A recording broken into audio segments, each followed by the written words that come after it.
എവിടുക്കാ ഇന്നെ കൊണ്ടുപോകണങ്ങള്? അത് ചറിഞ്ഞിട്ടില്ലേ ഇന്ന് കോഴിക്കോട് റോഡിലെ കമ്മാട് കോഴിക്കോട് റോഡിലെ ആ രണ്ടാമത്തെ പമ്പിന്റെ നേരെ ഓപ്പോസിറ്റില് ലീം എന്ന് പറഞ്ഞിട്ട് ഒരു ബേക്കറി തുടങ്ങുന്നുണ്ട്. എന്താ അതിന്റെ ഒരു കാഴ്ച അറിയില്ല. അതിന്റെ ഉള്ളിലെ സംഗതികളൊക്കെ എന്തൊക്കെയാന്നുള്ളത് ഞാൻ പറഞ്ഞുതരാൻ തന്നെ ഒന്നട് കണ്ടുനോക്കി. ഇത്ര ഗുണമേന്മയും വില കുറവുള്ള ഒരു വേറൊരു ബേക്കറി ചെമ്മാട് ഞാൻ കണ്ടിട്ടില്ല. എന്നാ നോക്കാം. പ്രധാനമായിട്ടുള്ള ഒരു ലക്ഷ്യം അത് ബ്രെഡ് ഐറ്റംസ് ആയിക്കോട്ടെ അല്ലെങ്കിൽ ബേക്കറി ഓൾ ബേക്കറി ഐറ്റംസും ഇവിടെ ഒരുക്കിയിട്ടുണ്ട്. പത്രപരസ്യത്തിലേക്ക് ഏറ്റവും നല്ല കളക്ഷൻ ആണ് നിങ്ങൾക്കായിട്ട് ഒരുക്കിയിട്ടുള്ളത്. നമുക്കറിയാം ഏറ്റവും ഫ്രഷ്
അതും ഏറ്റവും നല്ല ക്വാളിറ്റിയിലാണ് നമ്മൾ ഉണ്ടാക്കിയെടുക്കുന്നത് എന്നുള്ളതാണ്. ഏറ്റവും നല്ല ഓയിൽ ഉപയോഗിച്ചിട്ട് ഏറ്റവും ഹൈജീനിക് ആയിട്ടാണ് ഉണ്ടാക്കിയെടുക്കുന്നത് എന്നുള്ളത് മറ്റൊരു പ്രത്യേകതയാണ്. അപ്പൊ നിങ്ങളുടെ ഫ്രണ്ട്സ് ആൻഡ് ഫാമിലിക്ക് എല്ലാവരും സജസ്റ്റ് ചെയ്താൽ ഇതിന്റെ ഏറ്റവും പുതിയ ഔട്ട്ലെറ്റിനെ നമ്മുടെ ചെമ്മാടിന് വേണ്ടി സമ്മാനിച്ചിട്ടുള്ള ഏറ്റവും ധന്യമായിട്ടുള്ള ഒരു ദിവസമാണ്. സോ ഈ വലിയ സന്തോഷത്തിൽ പങ്കുചേർന്നുകൊണ്ടാണ് ഇത്രയും നേരത്തെ ഇത്രയും അധികം ആളുകൾ ഇവിടെ കൂടിയിട്ടുള്ളത്. കൂടുതലും നമ്മുടെ ഫാമിലി മെമ്പേഴ്സ് തന്നെയാണ്. അപ്പൊ ഒത്തിരി സന്തോഷം. ഒരുപാട് തിരക്കുകൾക്കിടയിലും ആ തിരക്കുകളൊക്കെ മാറ്റി വെച്ചുകൊണ്ട് നമ്മുടെ കൂടെ പങ്കുചേർന്നതിന് ഏതാനും നിമിഷങ്ങൾക്ക് തന്നെ ഔപചാരികമായിട്ട് ഇനോഗ്രൽ സെറമണിക്ക് വേണ്ടി വിശിഷ്ട അതിഥി ഇങ്ങോട്ടേക്ക് എത്തിച്ചേരുകയാണ്. ഏറ്റവും ആദരണീയനായിട്ടുള്ള MLA ശ്രീ KP മജീദ് അവർക്ക്. കൂടെ തന്നെ മലയാളികളുടെ ഏറ്റവും പ്രിയപ്പെട്ട രണ്ട് കാര്യങ്ങൾ കല്ലു മാധവും കൂടി നമ്മളുടെ കൂടെ സെലിബ്രേറ്റ് ചെയ്യാനായിട്ട് ഈ വലിയ സന്തോഷത്തിൽ പങ്കുചേർന്നുകൊണ്ട് എത്തുകയാണ്. അപ്പോൾ അവർ വന്നു കഴിഞ്ഞാൽ നമുക്കറിയാം ഒരു ഗംഭീരമായിട്ടുള്ള ഒരു എന്റർടൈൻമെന്റ് സെഷൻ ആയിരിക്കും നമ്മൾ പ്രതീക്ഷിക്കുന്നുണ്ടാവുക. അപ്പൊ നിങ്ങളെയൊക്കെ ഇങ്ങനെ അടുത്ത് കാണാൻ പറ്റിയത്. അപ്പോൾ ലീമിന്റെ ഏറ്റവും പുതിയ ഔട്ട്ലെറ്റിനെ ചെമ്മാടുകാർക്ക് വേണ്ടി തന്നിട്ടുള്ള സമാജത്തിലുള്ള ഏറ്റവും ധന്യമായിട്ടുള്ള ദിവസത്തിലാണ് നമ്മൾ കണ്ടുമുട്ടുന്നത്. അപ്പോൾ ഒന്നിനു പുറകെ ഒന്നായിട്ട് അടുത്തടുത്ത സ്ഥലങ്ങളിൽ അടുത്തടുത്ത ഔട്ട്ലെറ്റുകൾ നമുക്ക് തുറക്കാൻ പറ്റുന്നത്, ആരംഭിക്കാൻ പറ്റുന്നത് തന്നെയാണ് നമ്മളുടെ ഏറ്റവും വലിയ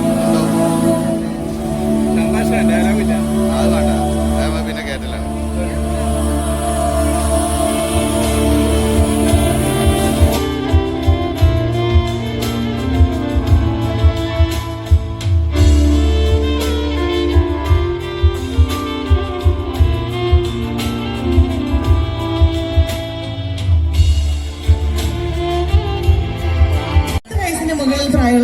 കുട്ടികളൊന്ന് വരാമോ സ്റ്റേജിലേക്ക്?